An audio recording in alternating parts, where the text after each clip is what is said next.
y'all, Liz here with your Daily Lizard. And today's book is The 7 Habits of Highly Effective People. And I want to talk about the second habit in this book. And the habit is begin with the end in mind. Now, it's a great chapter in this book. I could talk about it for a really long time. I have a lot of passion for this idea. Actually, I have a lot of passion for all of the habits in this book. I just love this book. But back on track here. For this habit specifically, I'm just going to talk about a little tiny piece.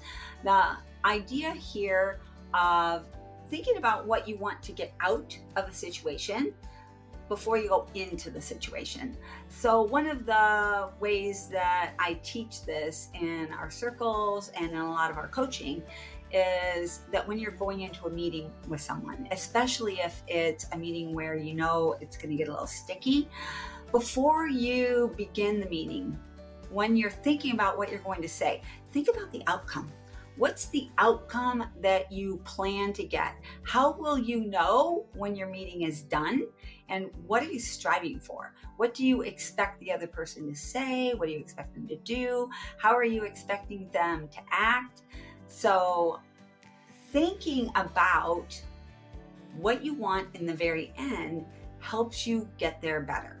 Now, the book talks a lot about your values, deciding on what you want in the end. And a lot of times in the book, they're talking about like in the end, like your death, right? How do you want people to talk about you?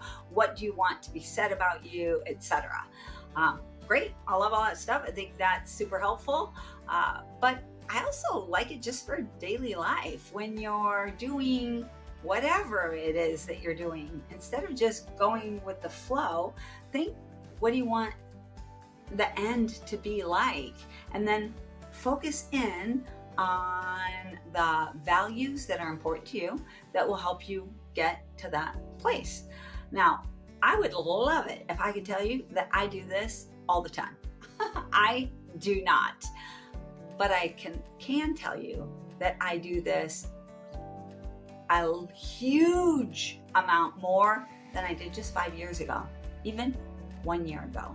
This is a habit that if you can get into the habit of doing this, everything comes out better. You have fewer problems. Fewer things are messed up. You're not creating more chaos for yourself. You're able to get yourself out of stuff before it ever even happens. All right, so the action for today is think of something that you know you need to do. But before you start, think about how do you want it to end? What do you want the end result to be? Do you want it to be that somebody is really happy with you? Do you want it to be that you feel better? Do you want it to be that you finally come to a resolution about something? What is it? What is the end that you want? And create your plan to get there, knowing that. All right, that's it for today. Talk to you soon. Bye.